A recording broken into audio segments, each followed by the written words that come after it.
Mr. Chair. Thank you very much, Madam Clerk, and to all my friends and colleagues on the committee, as well as to staff and those who are listening today. From the public, we give you our most profound apologies. We've had some ITA issues, some technological issues that hopefully, knock on wood, ITA would have resolved already, and we're going to find out right now as we speak.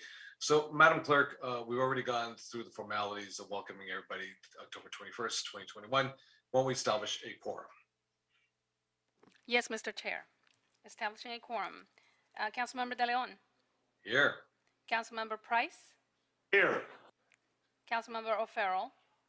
Present. Thank you. Councilmember Cedillo. Presente. Councilmember Rahman. Here. We have 5 members present, Mr. Chair, and a quorum. Thank you so very much, Madam Clerk, and I welcome again all of my wonderful colleagues.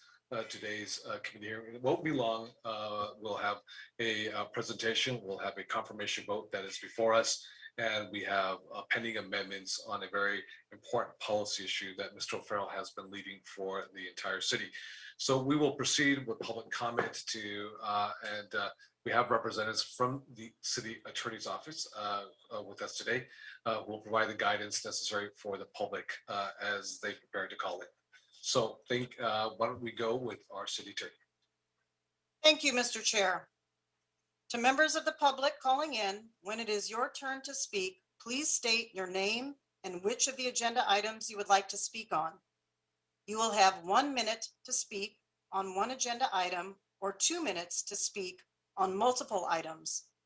In addition, you will have 1 minute if you wish to speak on general public comment.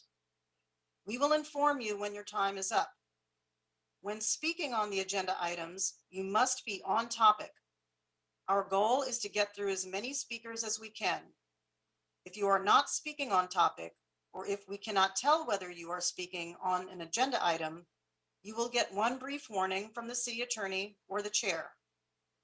If you do not immediately get clearly on topic, or if you stray off topic, you will forfeit the rest of your time and we will move on to the next speaker.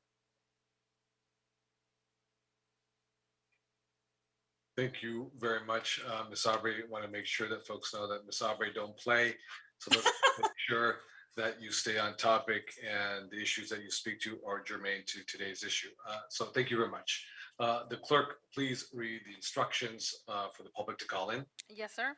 Members of the public who would like to offer public comment on the items listed on the agenda should call 1-669-254-5252 and use meeting ID number 160-217-2990 and then press pound. Press pound again when prompted for participant ID. Once admitted into the meeting, press star 9 to request to speak.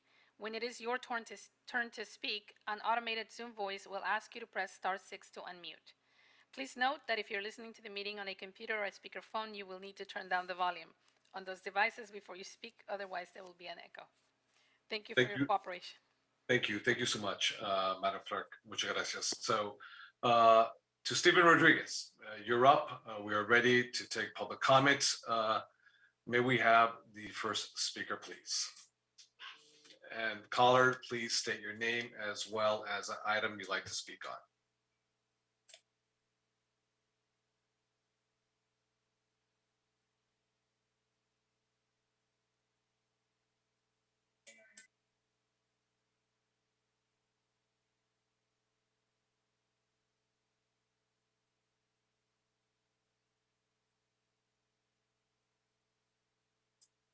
Can we have the first caller to come in the queue, please?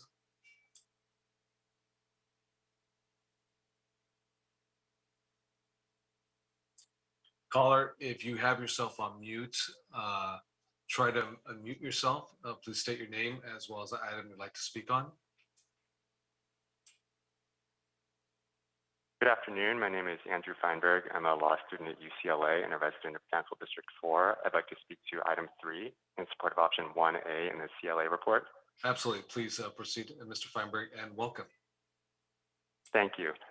People facing deportation are up to 10 times more likely to remain in the United States if they have legal representation. The mission of the LA Justice Fund should be to protect the due process rights of every Angelino facing deportation. Because Black and brown immigrants are disproportionately criminalized and targeted for enforcement, Any criminal exceptions in the LA Justice Fund would funnel more immigrants of color into the deportation machine. The program should not exclude people who have already faced punishment in the criminal justice system. The LA Justice Fund should be a permanent, universal program with no criminal exceptions. I urge the committee to endorse option 1A in the CLA report, along with options 2B and 3B. Thank you. Thank you very much, Mr. Feinberg, for your comments. Can we go to the next speaker? Can you please state your name as well as item you'd like to speak on?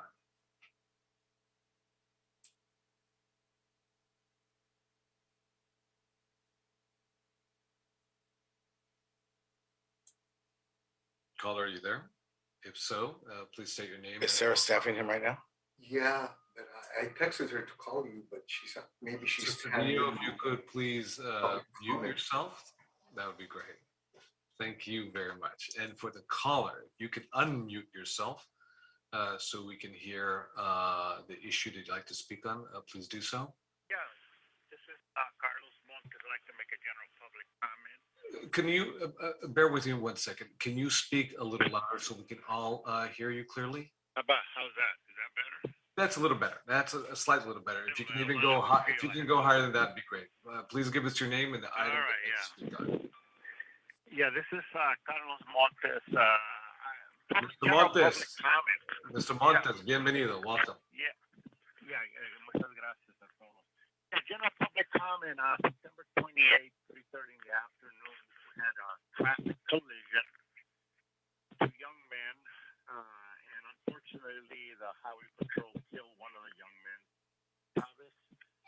Mr. Montes, Carlos, let me interrupt you just very quickly. I don't know if you're outside or if there's a lot of wind that's blowing, but I think you're going to try to, if you can get to an area where the signal is working, there's no wind blowing, it'd be great. I want to give every committee member as well as the staff the benefit of what you'd like to convey. Is it possible? I'll try. Okay. I'm here in the. We're just trying to give you the best reception possible. Call me back. Put me back on the queue. You can try calling back and we'll find you back on the queue. We'll go to the next speaker and we'll find you on the queue, Mr. Montes. We can have the next speaker. Please state your name as well as the issue you'd like to speak on.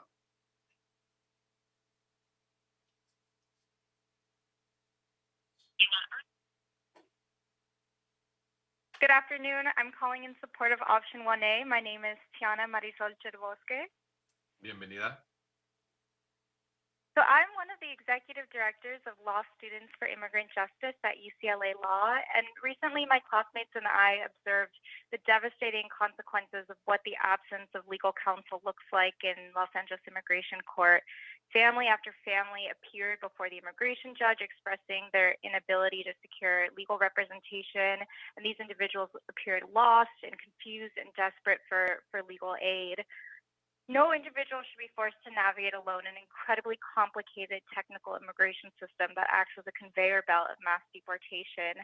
Many other local governments are recognizing this injustice. There are dozens of local governments that agree all immigrants facing deportation should receive a fair trial.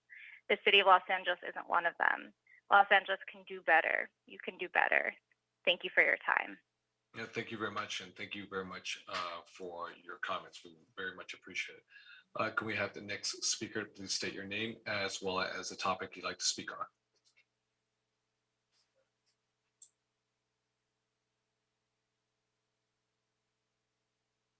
Hi, my name is Lisa Okamoto, and I would like to speak on item number 3 on the agenda.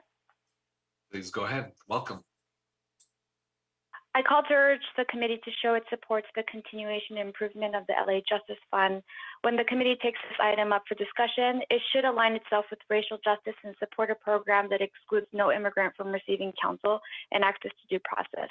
This committee must adopt a universal representation model when providing counsel to those facing deportation.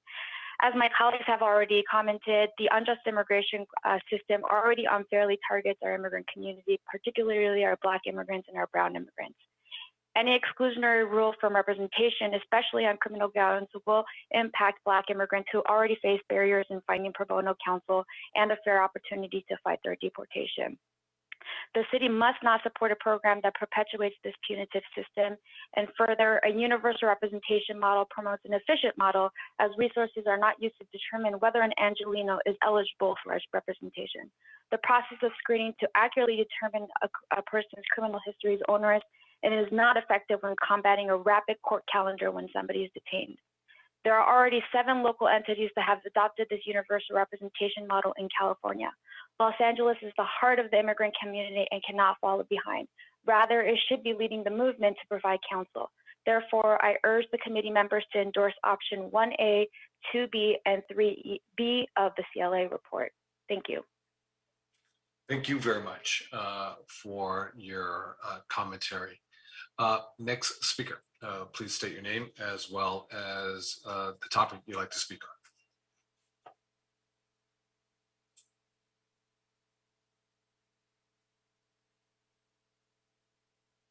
Good afternoon. My name is Katie Wardlaw, and I would like to speak to item number 3.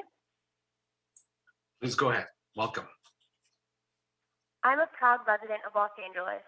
We urge you to make the LA Justice Fund a permanent program and support option 3B. You should protect the full human rights of the immigrant population in this city by supporting a truly universal representation model without any criminal exclusion. Human rights are not about merit. By stripping those with criminal convictions of their due process rights and fair day in court, Los Angeles perpetuates racial discrimination, the very injustice the LA Justice Fund seeks to combat. Los Angeles should be at the vanguard of protecting the immigrants that make up our community. Los Angeles is instead falling behind while over 20 other local governments, including 7 in California, have adopted a universal representation model. We can no longer betray our friends and neighbors, stripping them from their families, friends, and homes without legal defense. You have the opportunity to make this city proud by fighting for our community members and endorsing option 3B. Thank you. Thank you very much for your comments. Next speaker, please state your name as well as the item of which you'd like to speak on.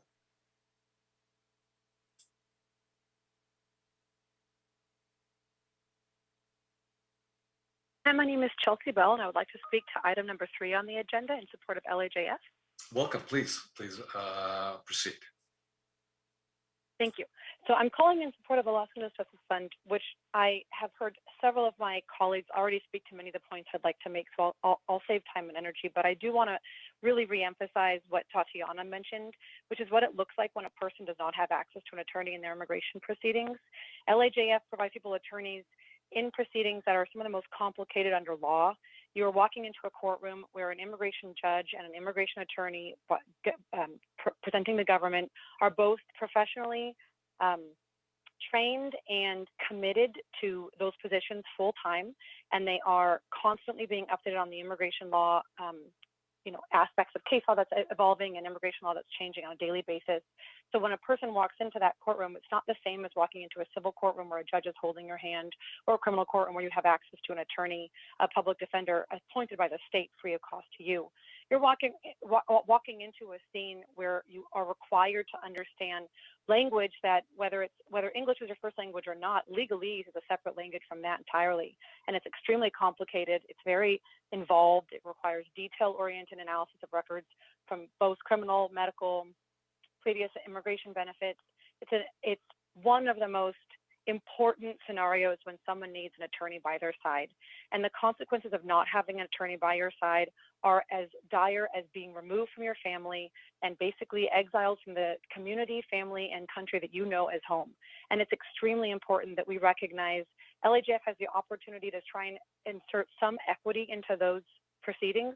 And like everyone has mentioned, several other jurisdictions, many other counties in California and across the nation are following this, and they're creating these programs, locally funded programs, because they see the inequities in this system. And unfortunately, Los Angeles is stuck. The city is stuck. County and philanthropy have already approved a program that would require a vote on option 1A, 2B, and 3B. That program is already going to be put in place by county. It's already been has committed funding from philanthropy. All the city has to do is to vote it in, and we can join those ranks and be able to start providing more equity in immigration courtrooms. Thank you. Thank you very much. You did an excellent job compacting a lot, so we very much appreciate it. We have no other callers on the queue. We may have one more. I don't know if it's Mr. Montes. I know he tried a little earlier. Whoever the caller may be, if you can hit *9 so that we could hear you. We have one more caller. We believe that's in the queue. I don't know if it's you, Mr. Montes, whoever it may be, if you can hit *9.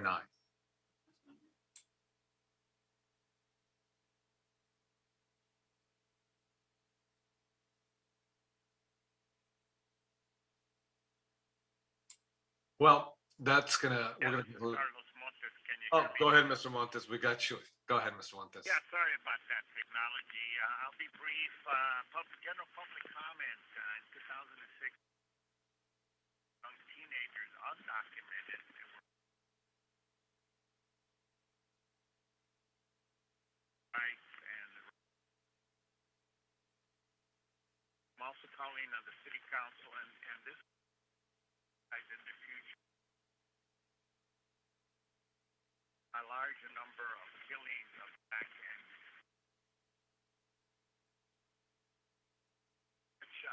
excuse me, Leo Chavez was killed. Traffic accident. Ending with his Mr. Montes, Carlos, if you can speak as loud as you can, as loud as you can. Yeah, sorry about that. I'm driving here. September 28, Leo Chavez was killed by the highway patrol. Pull over, sir. After a traffic accident.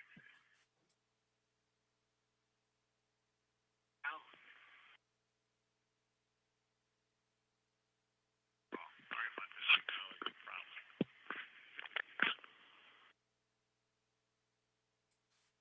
Unfortunately, our time has expired, Carlos. So hopefully, maybe you could give us a written statement and we can share it with the members of the committee.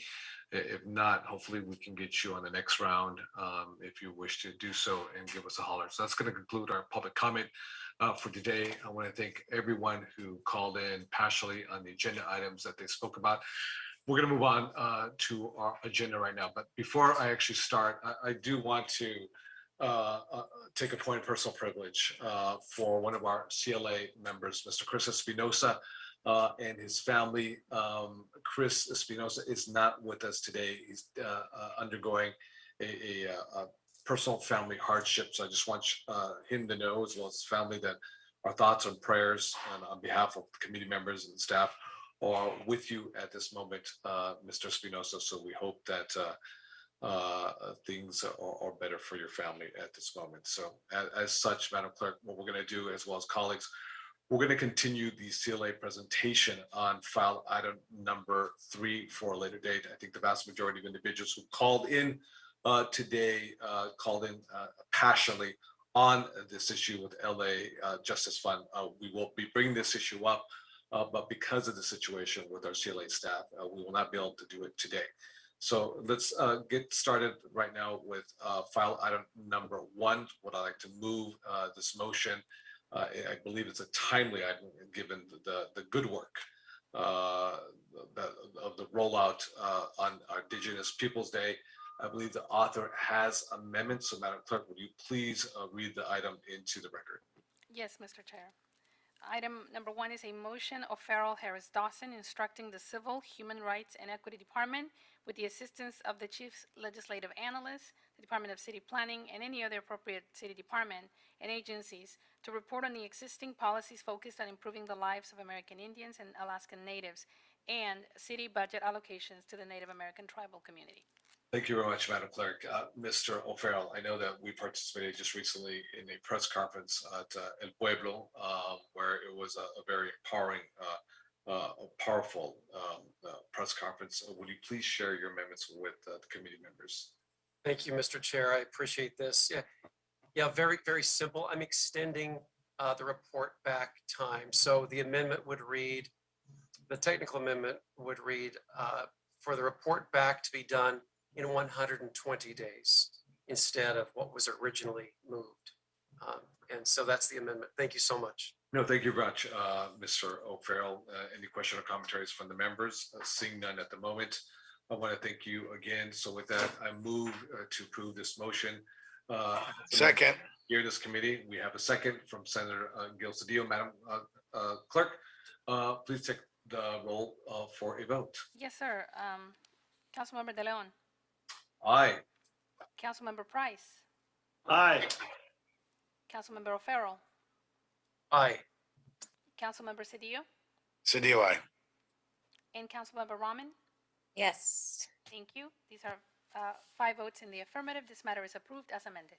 Thank you very much, Madam Clerk. Measure passes, as you just stated, unanimously. Thank you again, Mr. O'Farrell, on your leadership on People's Indigenous Day. So I'd like to welcome our very own Ms. Capri Maddox to the committee once again on behalf of the department that you're running the mayor's proposed initiative.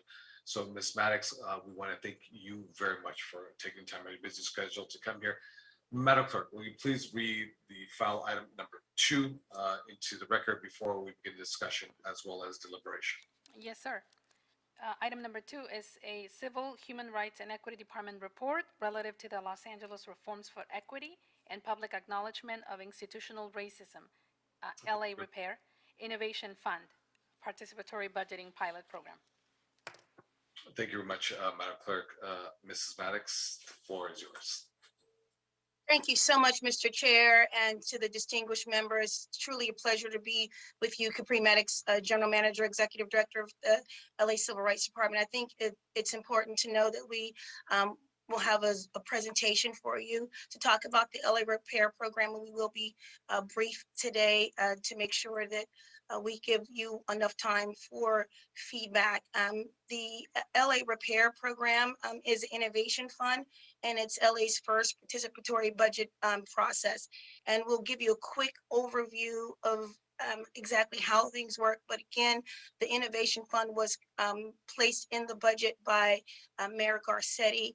And I think it's essential for us to know that REPAIR stands for Reforms for Equity and Public Acknowledgement of Institutional Racism. And this work really gives us an opportunity to look at how to serve marginalized communities. And I think the methodology and the distribution of funds within the repair zones is something that's really essential for our residents.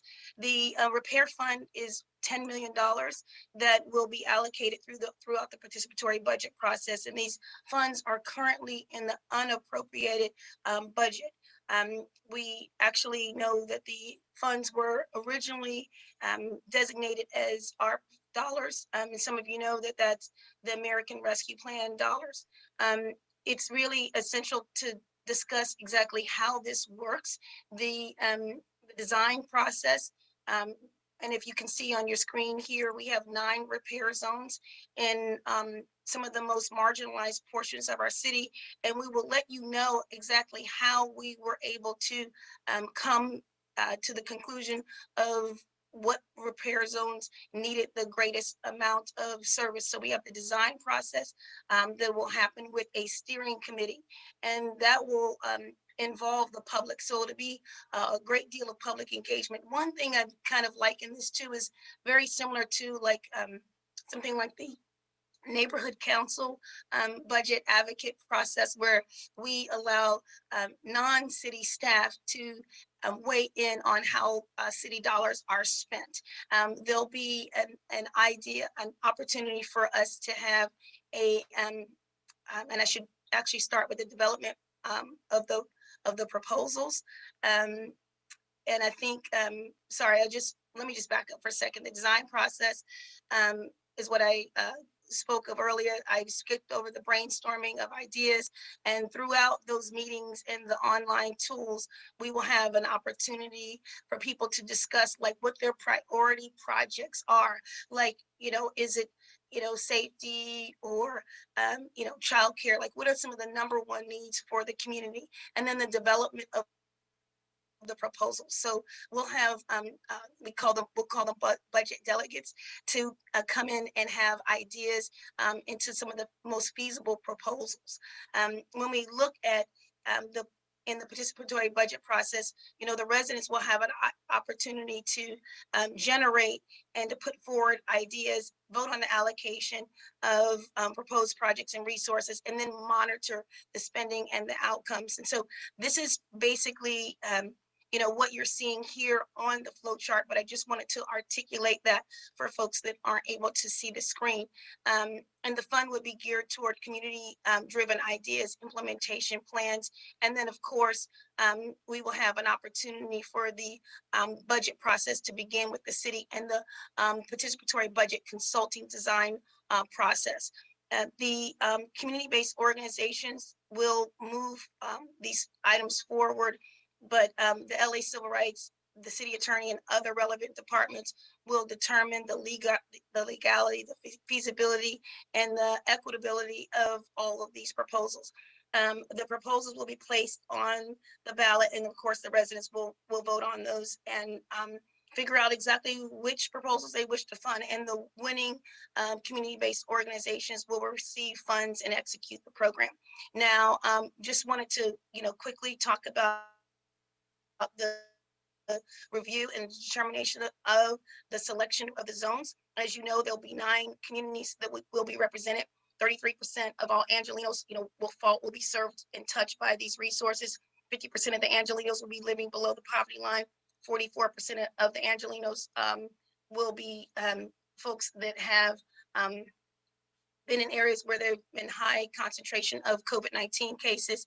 63% of all Black Angelenos will be listed here, and 50% of all Hispanic Angelenos. I think it's further, I should just share that the repair zones represent 28% of all households and 47% of households that do not have internet access. And that's what you can see here on this slide.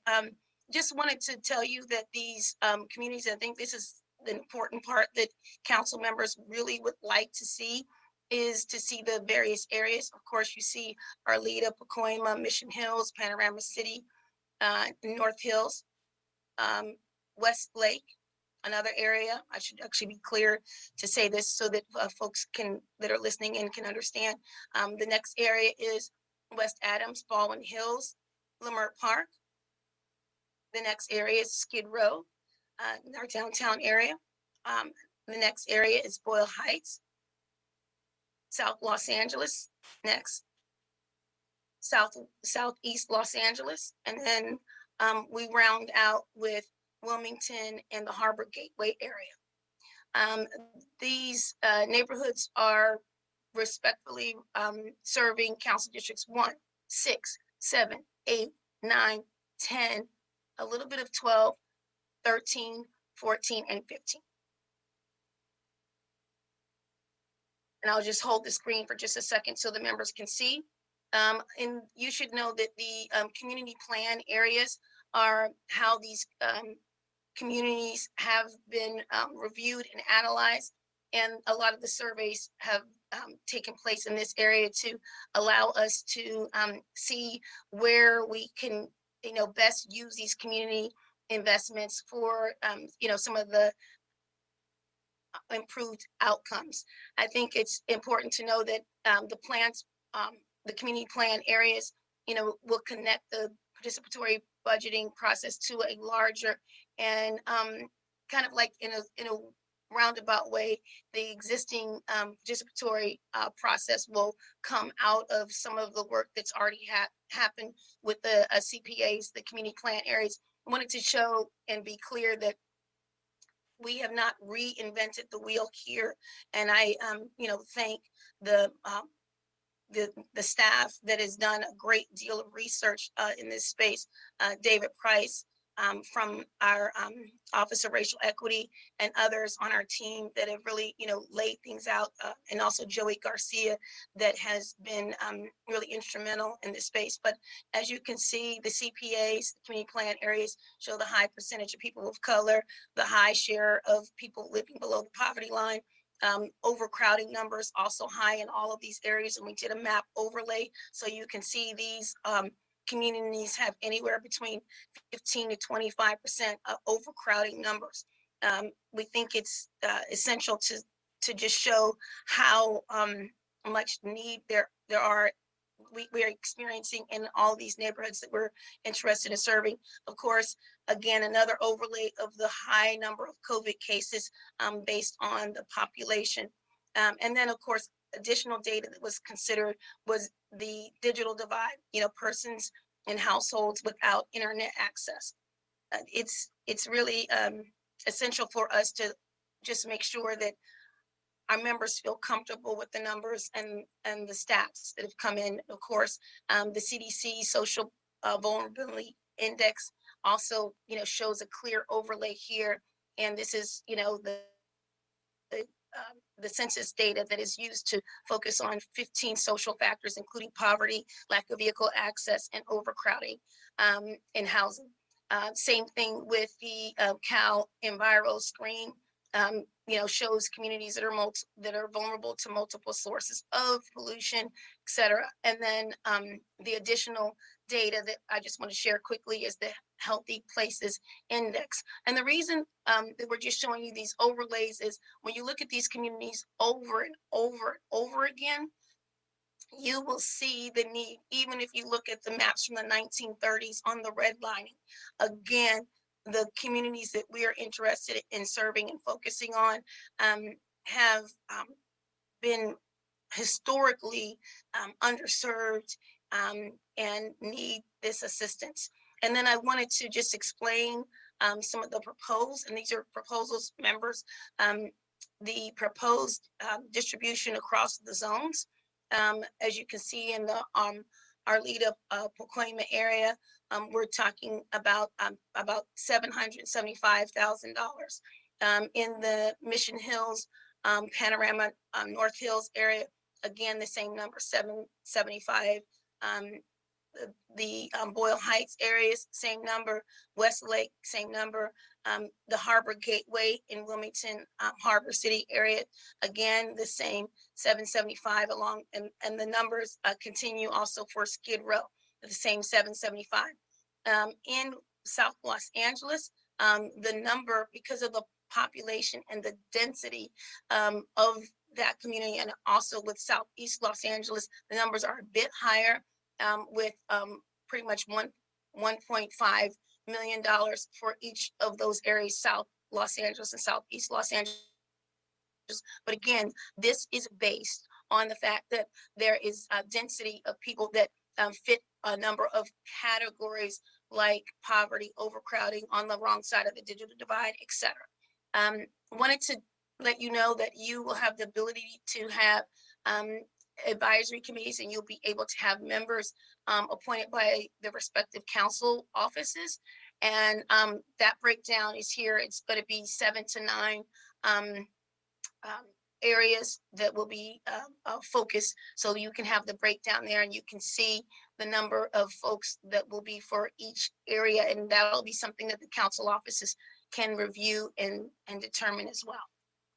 And I think probably as we wrap up, I wanted to be sure. Capri, can you go back up just a tad bit? Yeah, so we can see 14 and 15, the other ones here as well. Thank you. Okie dokie. Okay, gracias. And I think one of the questions you all may ask is the timeline. Of course, this depends on when we get things out of council. But I really wanted to thank and we may have to go to, well, we will have to go to the budget and finance and then full city council. But as soon as we can, get this through the council process, we can be, off to making sure that we get some of these resources out to communities that have been, so wronged for so long. And the timeline that we're looking at here is, and I want to again thank Joey Garcia, who is, working really hard to make sure the RFPs have gone out.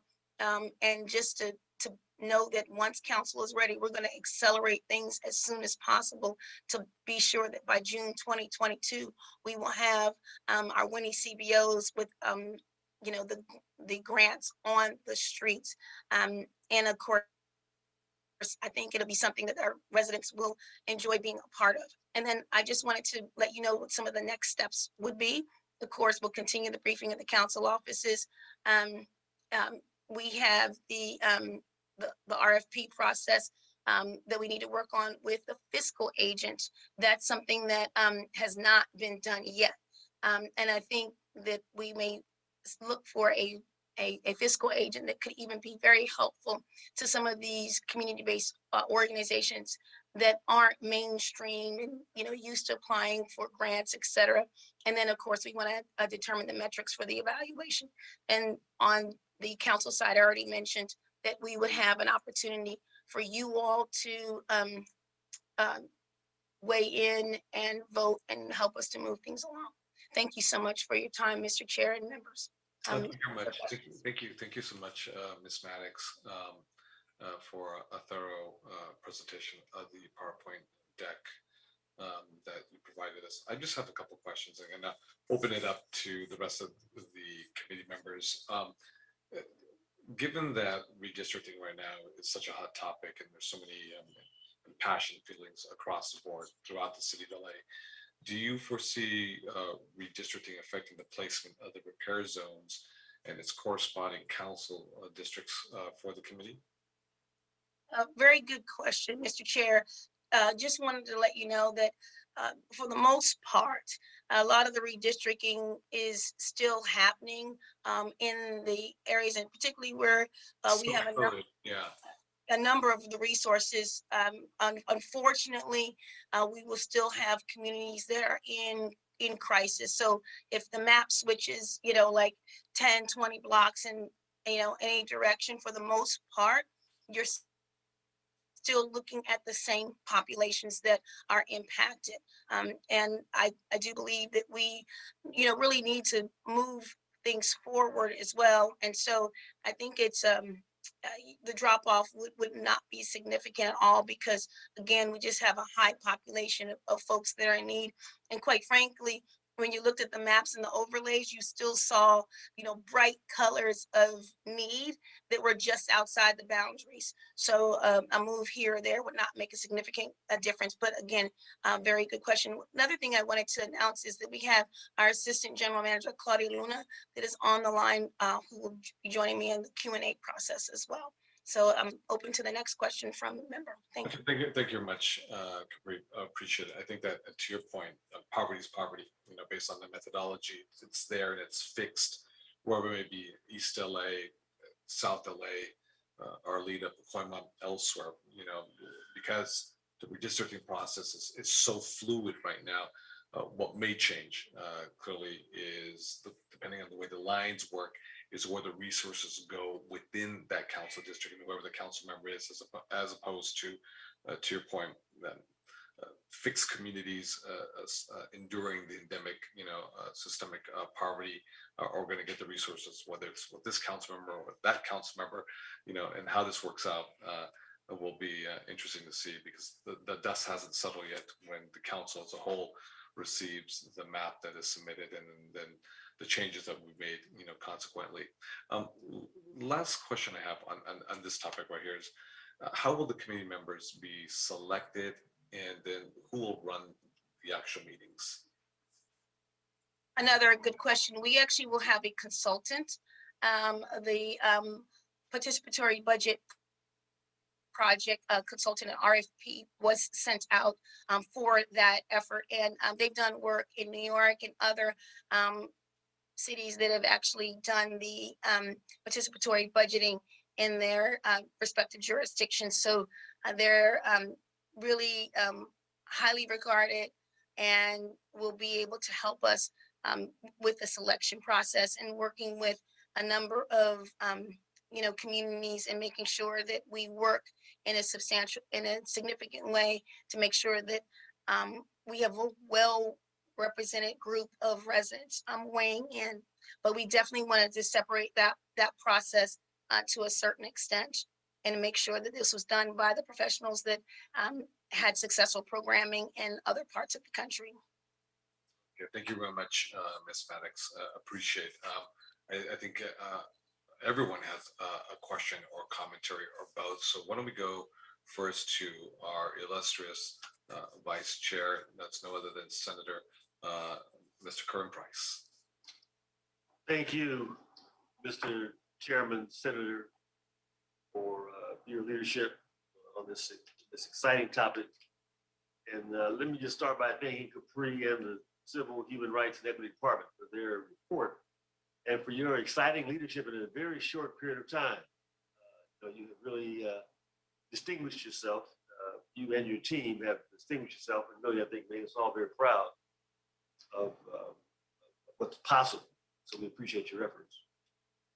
I know this program, this specific program we're talking about, was a result of last year's budget allocation, and was envisioned as a real tool to help rebuild our communities, and so especially those that are hardest hit by COVID-19. So I'm excited to see that we're moving forward and giving Angelinos a chance to really have some input. And especially thrilled that we're serving the most underserved community. This idea of equity, I think, is really being played out in a way that we've not seen before. Just a couple of quick ones. One, talk a little bit about the outreach that you're doing to the CBOs, alerting them to the program and what's coming down the pike. And is there a minimum or maximum amount of funding that a CBO can receive in this application process? I'll answer your first question regarding the community outreach, and then maybe we can have Claudia to help us with the second part about the minimums and the maximums. I think it's important to know that, again, we have the intent to make sure that we hire, that we have a number of community-based organizations at the table. Some of the smaller ones, if they were the business community, we would call them the mom and pops.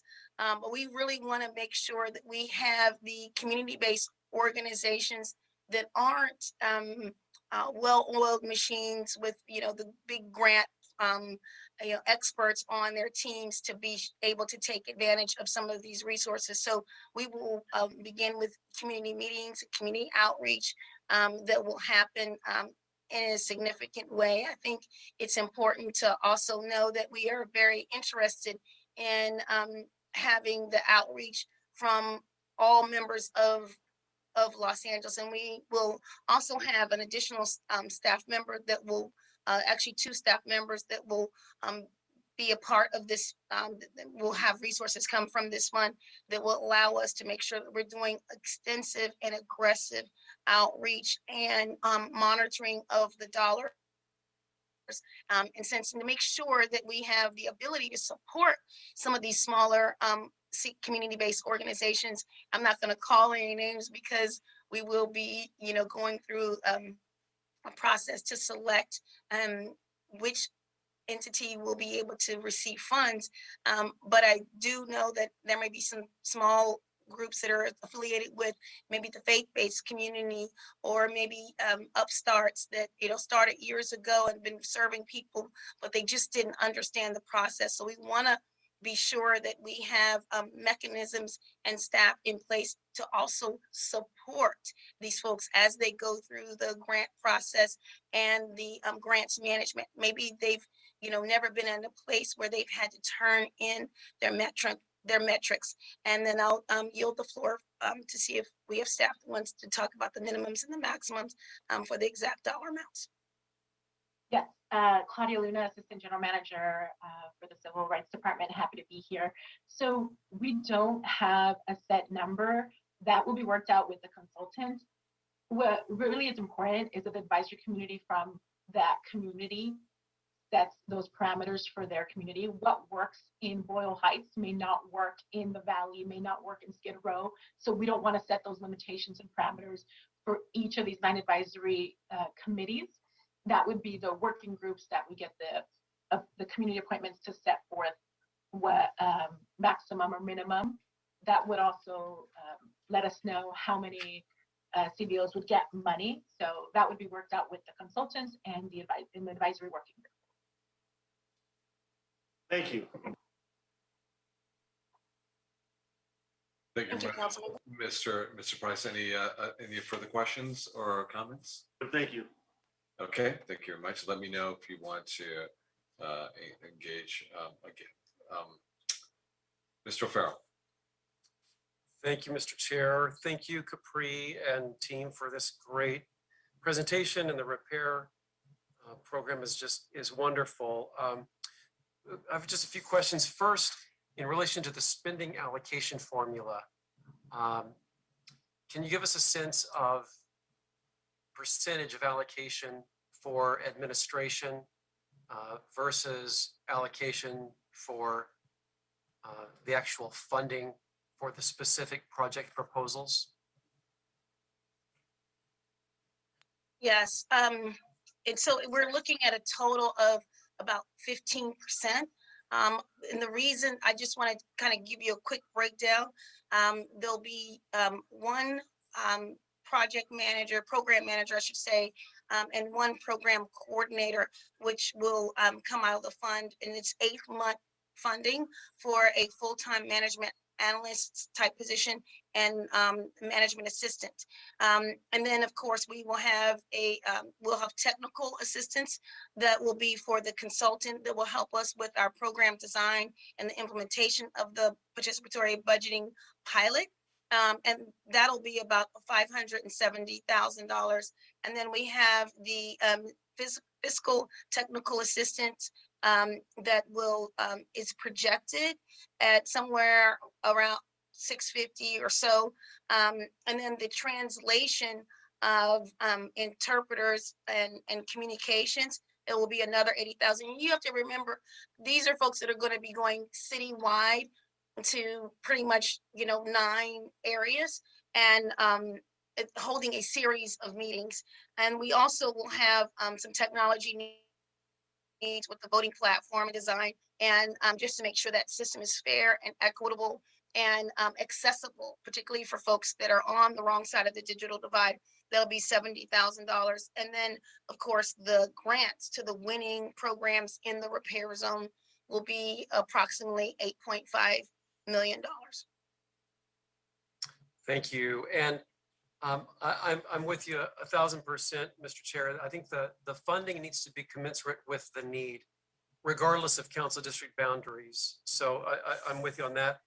I just wanted to say, I know that when I was a new council member, so we're talking 8 years ago, there were census tracts in East Hollywood where the average household income was right around $25,000 a year, average household income.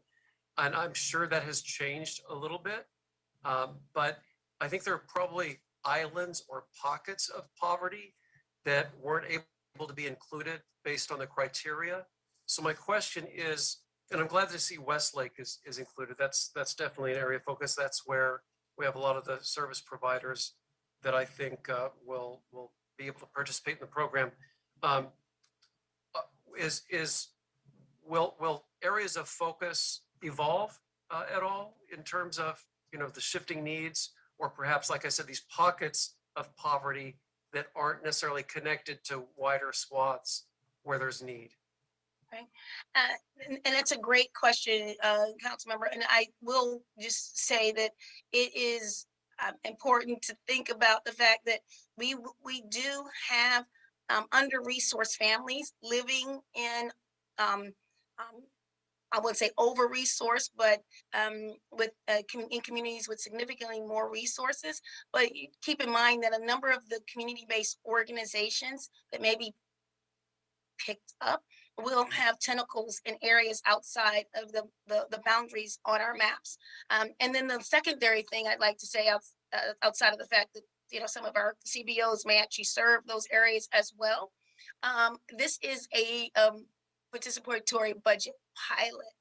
And as we go forward, our hope is to continue to figure out a way, whether it's through our department or otherwise, to be able to support community-based organizations who are doing heavy lift for the city. And I think of it as similar to our business improvement zones, for example, and how much weight they take off of the city and needing to do city services. There's so much that our community-based organizations do to help move the city's, the city families along, especially those that may have fallen through or at risk of falling through the safety nets. So as we go forward, the pilot will mold, shift, and we hope that we can have success with this one, so that we, for the years to come, we can do even better and stronger for more families. Thank you. Terrific. Thank you so much. And then, Mr. Chair, one last question.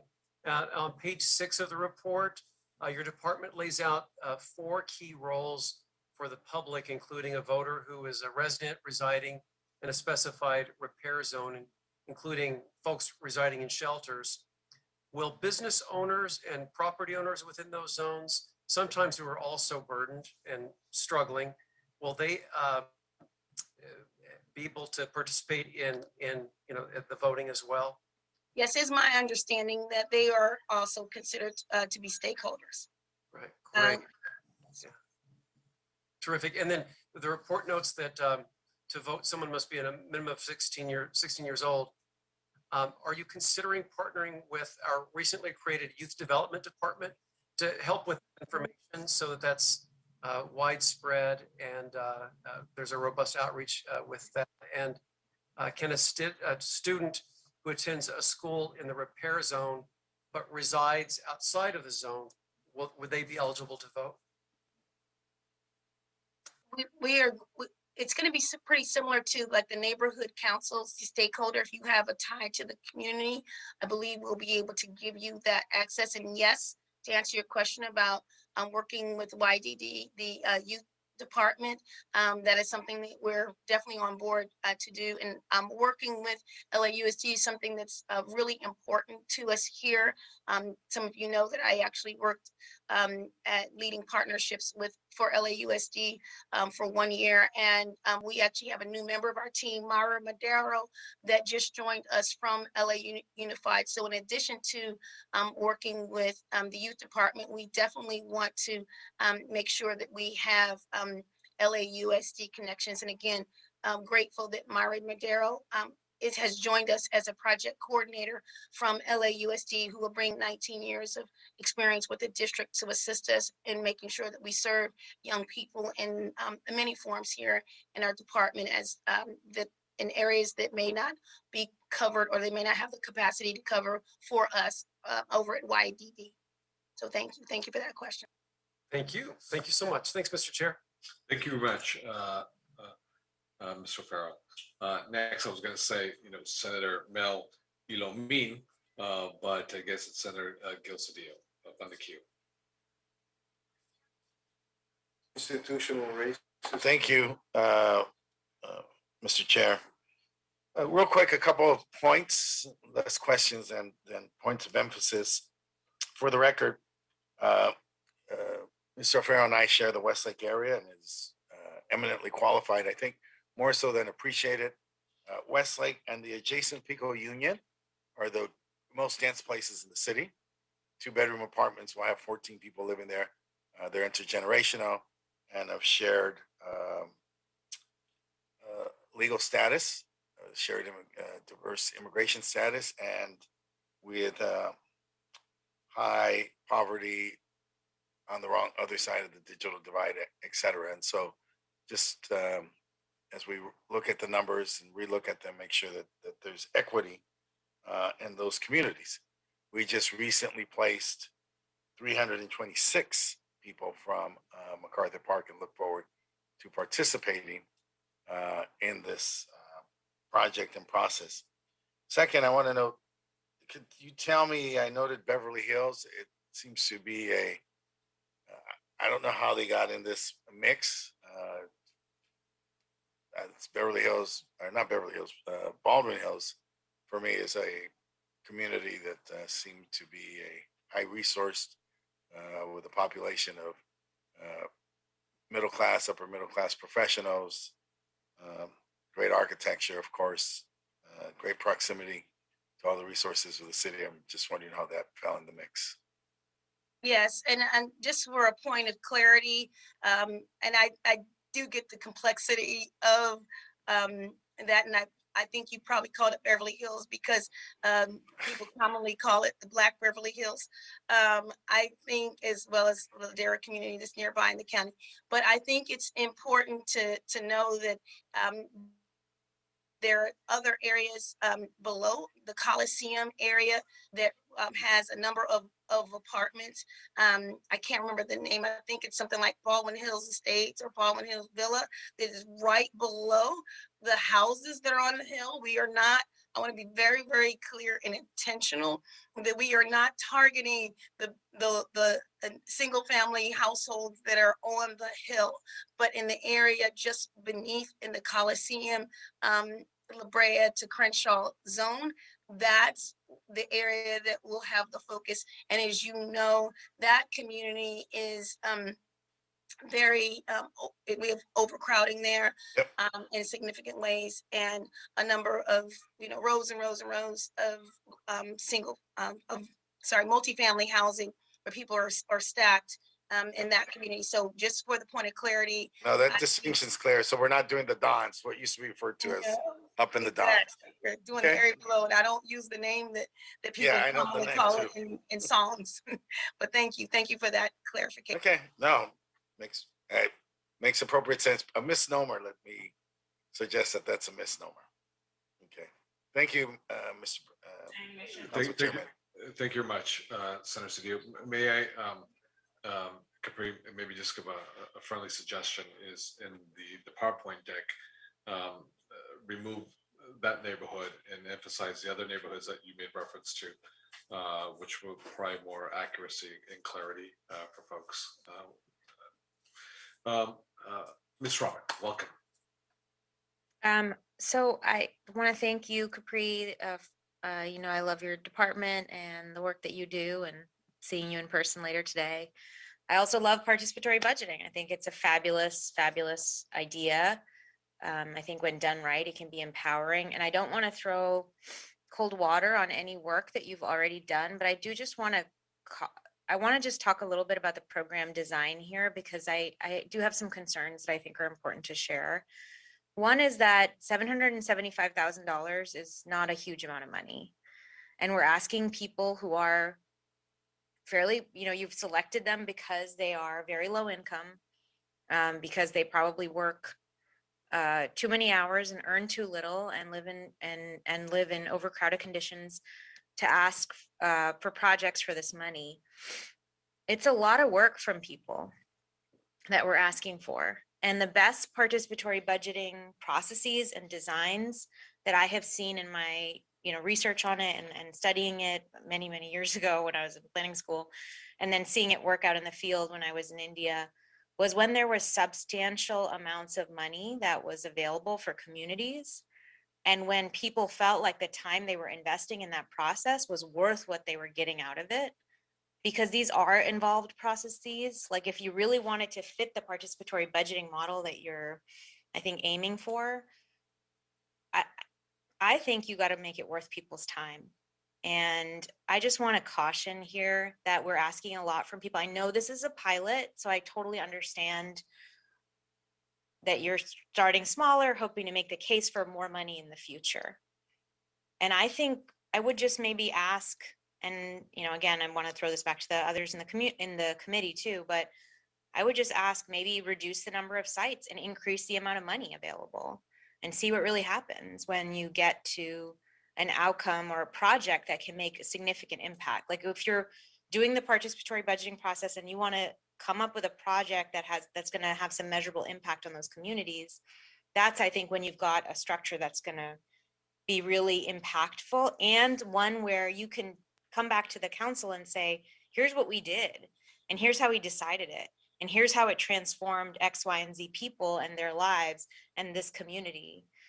And here's why they felt like it was important for them to invest their time in it. I'm a little bit concerned that the amount of money in these communities that's being spent is too small, and that people will not be incentivized to participate in this process if they don't know that there's something meaningful for them at the end, particularly when we're asking people who probably already have a lot of demands on their time. So anyway, that's just my 2 cents. So I did want to say, like, I love the idea. I think this is really important. I think it is something that LA could do much more of. I don't want it to be defanged of its ability to have real change. Nor do I want it to be something that we go through the motions of doing without really investing in, because it's not yielding, the kind of project investments and things like that that can come out of a $750,000 investment for a community of 169,000. That's just not. And you know how much things cost these days. So I think that you've given a lot of thought to the structure, to the kind of staffing you need, to the kind of structure that the community organizations are going to have to go through. That is a huge amount of investment you're making in all of this infrastructure. And I would love to see that infrastructure being utilized for something that's going to be really impactful and really going to have measurable impact as well. So. Definitely understood, council member. We did think about that early on, and we decided that we wanted to touch as many council offices as we could with the pilot process, and even some of our early thoughts, we thought, well, we may not touch all the council offices. Or not touch them all in a significant way. And I think it's important to know that your comments are duly noted, but we're trying to just get something started in the pilot process. And I don't want to now put any of us in a situation where people think there is going to be, resources coming to the community, and for us to just pull it and say, well, we're going to, concentrate in only 5 areas, because like you said, I think that's where it'd be a win-win-win. But I will say that the idea and the opportunity to touch a small CBO that's really been cranking and doing work and being not so recognized or even funded or acknowledged by the city, to turn that around is an opportunity that we didn't want to pass up. So we're just trying to touch as many areas as we possibly can in this pilot process until we can, get the metrics to show how we may need more funding in the future. But definitely I understand it. Before law was my career, I was a community development block grant analyst. And so figuring out where to do things and how to do things and how much money or how to concentrate, always comes up. And it was really an issue of the fact that we only have so much money in this cycle, but your comments are duly noted and appreciated.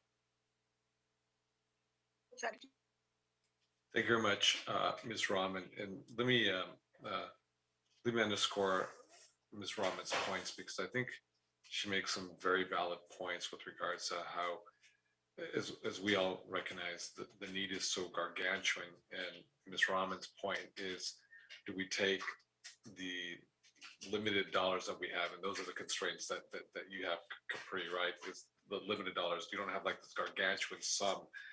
And to Ms. Rahman's point, do we spread that peanut butter very thin, across the city or across, a handful of city council districts? And yeah, and I just want to say, add one thing: make it a very complicated process to get that money as well. So that's the additional thing, is like, we are spreading it thin, but it's not an easy process to get the money either. So that's the only other thing that I just wanted to say, that we're having very poor people apply for funds and have them go through a very long and involved process to get less funds, because we're doing more sites so that we can be in more council districts.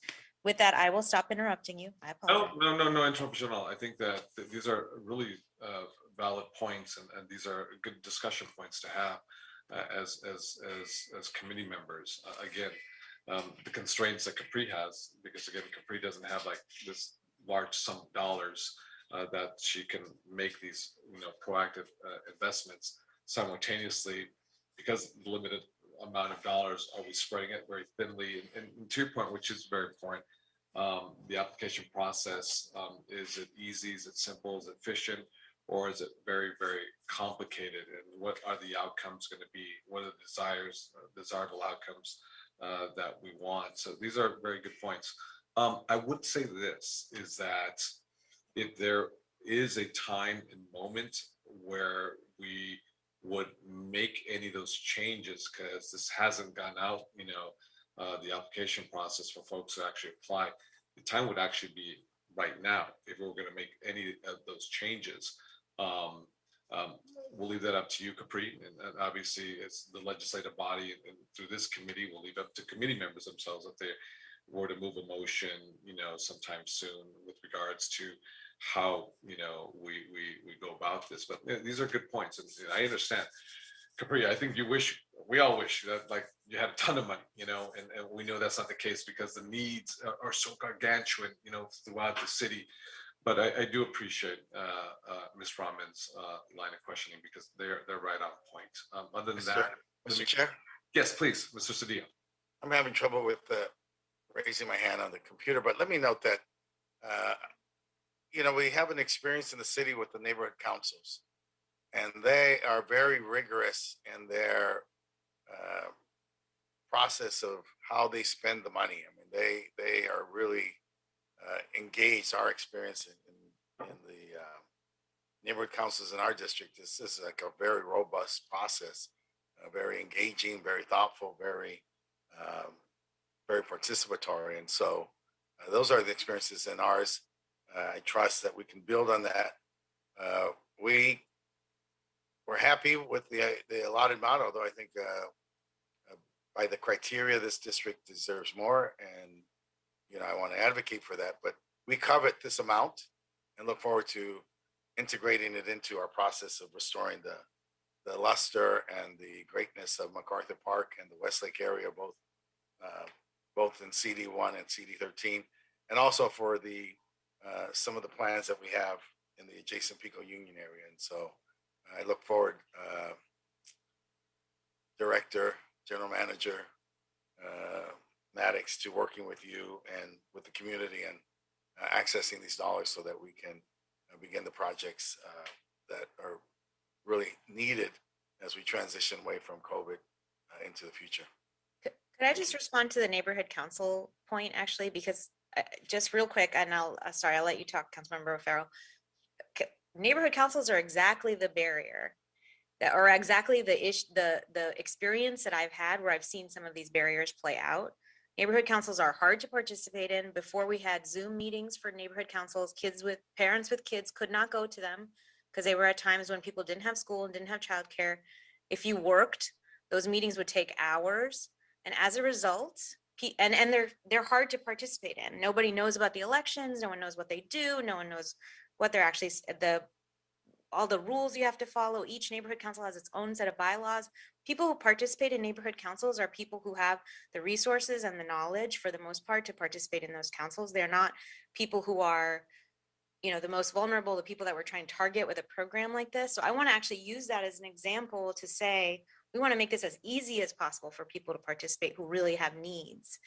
And just flag that, because I love neighborhood councils. I really do. I was a member of my neighborhood council. I was my homelessness committee co-chair, an eager participant in Silver Lake and its environs, and loved it. But I was able to do it because my husband took care of my kids, or my mother-in-law did. That's the only reason. So I just want to be clear about what enabled me to participate in my neighborhood council. And not everyone has that luxury. So anyway, sorry about that, Councilmember O'Farrell. I obviously feel kind of strongly about this, so. I don't disagree with that, but we do have experiences. My point was in particularly my district where we do have those experiences. I can't speak about your experiences in your district or in your community, but I can speak to what our experiences were. And I'm merely suggesting that the amount that's discussed, because this was a discussion around the amount of money available, is significant for people to be engaged in a process, not to not want to make it better or not to facilitate the process, but just laying that as a foundation for how we go forward. Ms. Maddox has to build this house on its foundation that she's given. And so again, we covet the opportunity to access those dollars as soon as possible. Thank you, Thank Mr. Senator Cedillo. Cedillo, as well as Ms. Rahman. We will go to Mr. Farrell. Thank you, Mr. Chair. Great discussion. And I'm actually going to lean in on something that I chose not to lean in on it, but I kind of should have, that Ms. Rahman brought up, and that is funding. I feel that probably the repair maps, there's a lot of overlay with the promise zones and the opportunity zones, which is the federal program, which are very undersubscribed. In fact, the American Prospect came out with a report last year that just talked about how underwhelming those programs have worked. So my question is, with this conversation about modest funding, are we looking into those areas? For example, the promise zone, the way they're designed is to focus and succeed in exactly the same ways that this program is. So I don't know what the details are in terms of what the match could be in getting promise zone funding, but it's in the tens of millions of dollars. And the city of LA has a number of promise zones already identified and selected. And the criteria for location is pretty flexible. It can be organizations within a promise zone that assist families in need or neighborhoods in need, as long as there is some sort of tie or some sort of connection.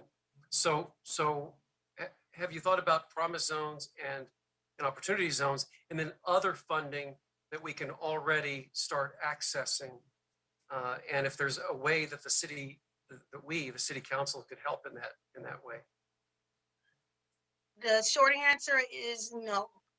But definitely would love to have more resources in this program, particularly since we're going to be doing a great deal of work and we have a great deal of data, and some of those requirements that will be necessary for the repair program would also be required for like a promise or opportunity zone. So I'm definitely open to looking at those resources as council could direct us to do so. And then, again, we have another opportunity to discuss some of these things when we go to the Budget and Finance Committee before we go to full city council. So there may be an opportunity for things to be molded and modified as we move forward in the process. Yeah, I think we could. Thank you so much, Capri. I think that those were administered through the mayor's office back in the day, but they still exist. They're undersubscribed. We could start with just getting some overlay maps on what promise and opportunity zones are overlaid with the repair zones, right? And find out where the connections could be a real opportunity. I think it's something that we should revisit for sure in light of this initiative. And I think it will, Councilmember O'Farrell, I think it will help us with Councilmember Nithya Rahman's concerns as well. So thank you so much for that. And we'll definitely look into it before we go to the Budget and Finance side of things. Thank you very much. Yes, thank you. Great conversation today. Thank you. Mr. Farrell, I think those are very good questions. I think that's what we like to see, because I know this is going to go to the Budget Committee. And Mr. Krikorian, our budget chair, obviously would have to use our persuasive powers, to see who would be successful with the current chair. But those are very good questions. And I think that the promise zone, the opportunity zone, our repair, zones that we have, we're looking for quantitatively, the progress, the desired outcomes that we're looking for. Ms. Rahman brings up some good points, and I think she may want to discuss further the design, which is really important. I think having the feedback and working with Capri is very important, and vice versa. This is what we're here for as a committee, to engage back and forth. So this is really good. Let me go back to, bear with me one quick second. So Mr. Vice Chair, let's go to Mr. Price right now. Then we'll go to Ms. Rahman, then we'll go to Mr. Cedillo. Yeah, thank you, Mr. Chairman. I too have enjoyed this robust discussion. This is an exciting program. We know that there are going to be some hiccups and some misstarts, but it's important that we get out there. So I applaud the efforts. I know we're going to be doing some fine tuning and got some excellent ideas, suggestions already about how we can make it even better. But I just want you to know that you have at least one very sympathetic ear on the budget committee. So, let's just keep me posted as we move forward. And I want to make sure I can do all I can to make sure the resources are there for you to be successful. Because as members have pointed out, in the grand scheme of things, not a whole lot, but it can make a difference, especially in communities in need who haven't been getting any money. So we want to work closely with you, and we appreciate this effort, and know that we've got a lot of work to do, but we're here to do it. So congratulations. Let's get to it. Thank you, Mr. Price. Thank you, Mr. Chairman. Absolutely. Thank you very much, Mr. Vice Chair. And we'll add one very, very sympathetic ear, add 4 more for a total of 5 for the membership of this committee. But this is good. It's a good, robust conversation to have. And this is how, when we work through things to try to get the most desired outcome that we all share together, is when we do good work. So let's go back to Ms. Rahman. Well, when are you presenting this at Budget Committee? Do you have a date already when it's going to be there? I don't believe we have a date yet. Working with the CLA's office, and I know that's something that our assistant general manager is working on for us, and I don't think we have a date yet. Correct me if I'm wrong, Claudia. And it hasn't been scheduled. We're gonna have to just check in with Thomas District 2 on it. And just to clarify, we're voting today on approving this program design to send over to budget and budget and finance will be the next step.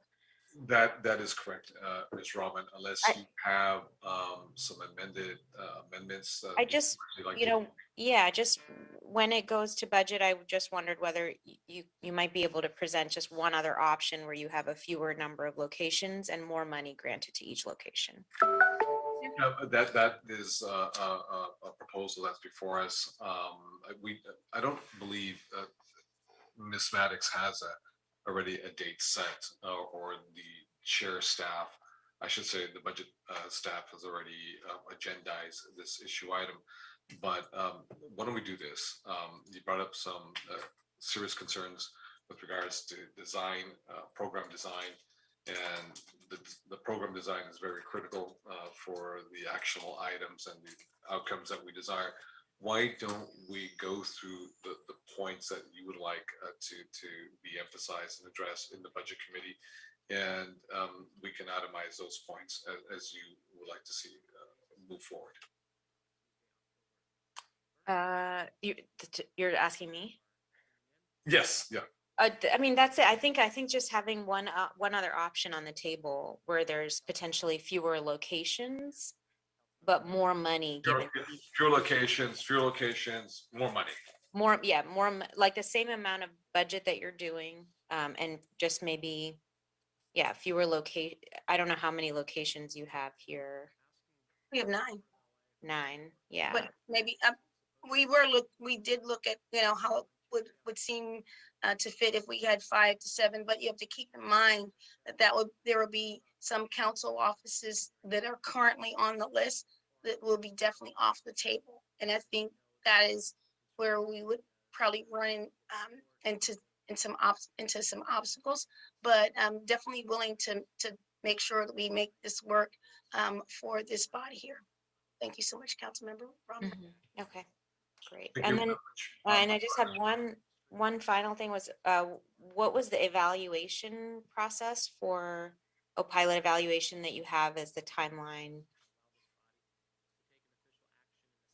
You have it on your timeline for June to June 30th, and that would be how well the project was completed that was funded through this? Yes, that is correct. Okay, and I just want to say one thing I was really excited about in the program design here, which I love, is that it doesn't have to be a capital project. I love that it can be a programmatic intervention. That I thought that flexibility, which a lot of these grant programs don't have, was, I thought, a phenomenal aspect of the program design. So just want to give you guys kudos for that flexibility. It's not very frequent that you see that at all. So Thank you so much, Councilmember. Thank you very much, Ms. Rahman, and we will definitely bring up your concerns and ideas up in the budget committee, and I'll have a conversation as well, as I'm sure you will, leading on this issue with the budget chair, Mr. Kokorian. Other than that, I do see Senator Cedillo's hand raised. Mr. Cedillo?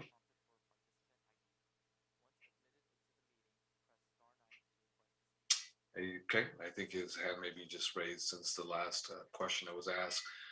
But with that, colleagues, I'd like to adopt the recommendations that are before us, the Civil Human Rights and Equity Department report. Can I get a second, please? I'll second. We have a second by Mr. Vice Chair. Madam Clerk, please call the roll. Councilmember De Leon, Aye. Councilmember Price, Aye. Councilmember O'Farrell, Aye. Councilmember Cedillo, Aye. and Councilmember Rahman. yes. Thank you. With 5 yes votes, this matter is approved. Thank you very much, Madam Clerk. This measure passes unanimously. Ms. Maddox, thank you very much for your time. We really appreciate the robust conversation. As you know, this is very passionate with all the members of this committee, and we want to make sure that everyone is successful. So really appreciate you, and we hope you have a wonderful day. Thank you so much, Mr. Chair. Thank and you. to our members. Thank Be you. well. Okay, thank you so much. Colleagues, I'd like to move now to file item number 4. Madam Clerk, will you please read the item? Yes, Mr. Chair, this is a report from the mayor relative to the appointment of Ms. Maesha Ward to the Commission on the Status of Women for the term ending June 30th, 2022. Thank you very much, Madam Clerk. Ms. Maesha Ward is a resident, for you all to know, in CD4 and is currently the director of the social impact at the long awaited Lucas Museum in CD9. She's the current social impact director of narrative arts. We want to welcome you, Ms. Ward. Please tell us a little about yourself. We're looking forward. Hi, thank you. Thank you for having me. Again, my name is Maesha Ward. I am a proud daughter of Jamaican immigrants, proud alum of Howard University, and a proud resident of the city of Los Angeles. Throughout my career, I've had the opportunity to work in government, in the federal government, in the private sector, and now in the arts and cultural world, as the chairman said, the director of social impact at the new Lucas Museum of Narrative Arts that are being built in South LA at Exposition Park. In my role, I focus on community engagement and how we can provide access to the arts to everyone by promoting diversity, inclusion, and belonging, and then how we can use art to help move us to a more just society. I'm honored to be appointed to this committee, and to be of service to Angelenos and use my skills in a new and creative way for Los Angelenos. I'm also very excited to advance equity issues for women and girls. As we're coming out of this pandemic, a lot of the research has shown that women have had a real burden, also particularly women of color, in this pandemic, especially. So I want to work on issues where we can help women re-enter the workforce, and then also address issues like childcare and elder care that really fall on the shoulders of women. So I'm very excited to do this work, and also to bring a new creativity and the lens of art in supporting some of these new jobs, these new opportunities, excuse me. Lastly, I would just like to say I've had the privilege to work with Councilman Price and his office in my work at the museum, and I'm really looking forward to working with each of the individual offices in the future. And again, thank you for this opportunity and for your consideration. Oh, thank you so very much. We're really excited about your new position and what it means for not just CD9, but what it means for the entire region in the city of LA. We know that's going to really serve the city well. When we open to any questions or commentaries from our colleagues, we see Mr. Vice Chair, the actual member of CD9. Thank you, Mr. Chair. Yes, Maesha, it's just so happy to welcome you to the proud that you've agreed to accept the appointment. You have been a real advocate even before the museum is up. You've been a real advocate in the community, and not just in CD9. You've done some things citywide. So we just appreciate the depth and breadth of your involvement and your commitment. Not just to women and girls, but also to men and women, men and boys. So we look forward to working with you. Excited that you are in this position and that you will continue to provide the kind of service, the kind of inspiration that is so very important for all of us. So congratulations and welcome aboard. Thank you, Councilman. Ms. Rami. Did you say you're a resident of CD4? Yes, I live in Miracle Mile, Mid-City area. So Yeah. yes, you are my councilwoman. Nice to meet you. Welcome. Thank you very much, Ms. Rahman. Any other Mr. O'Farrell? I'll just thank Ms. Ward for stepping up. This is a really important commission. Your resume is so impressive, and thank you for volunteering your precious time to be part of the great volunteer corps of the city of Los Angeles. It's what makes us tick, and you're joining in that very worthy endeavor, and we just really deeply appreciate it. Thank you. Thank you. Thank you very much, Mr. Farrell. Senator Cedillo.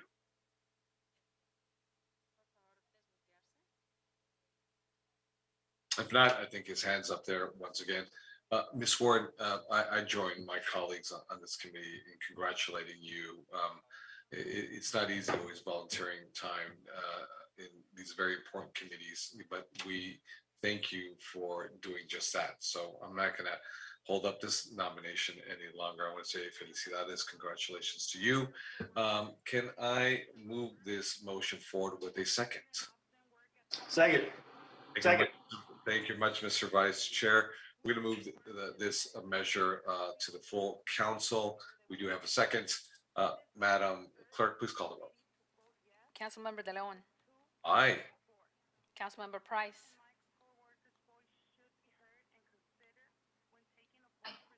Aye. thank you. Councilmember O'Farrell, Aye. thank you. Councilmember Cedillo, Cedillo, aye. thank you. And Councilmember Rahman, Yes. thank you. This, the matter is approved unanimously. Thank you very much, Ms. Ward. Congratulations to you and to your family. We wish you the best of luck and are very excited to work with you in the very near future, both in your capacity as Director of Social Impact for the really anticipated Lucas Museum that I know that Mr. Price worked so hard to land in Los Angeles, and in your new capacity as one of our commissioners. So we wish you the very best. Thank you again. Absolutely. Thank you so very much. So colleagues, one last thing before, because I think the desk is clear. Madam Clerk, can you please confirm that? Yes, Mr. Chair. Thank you very much. Just one last thing. I want to give an acknowledgement that today is Latina Equal Pay Day. Latina Equal Pay Day, and Latina women who are the backbone of this economy, who clean the homes, the hotel rooms, who take care of the children, who cook the food, who take care of the wealthy during the most difficult moments of their life, often, and especially in a city like LA, do not go recognized. They are a mainstay in who we are, amazing contributors at every socioeconomic level, but in particular, Latina women make 57 cents on the dollar. So it's time that we recognize these women for who they are what they represent, their major contributions, and what they'll contribute in the near future. So I just want to give a shout out to recognize Latina Equal Pay Day. Other than that, I want to thank you very much. This meeting is adjourned. Good day.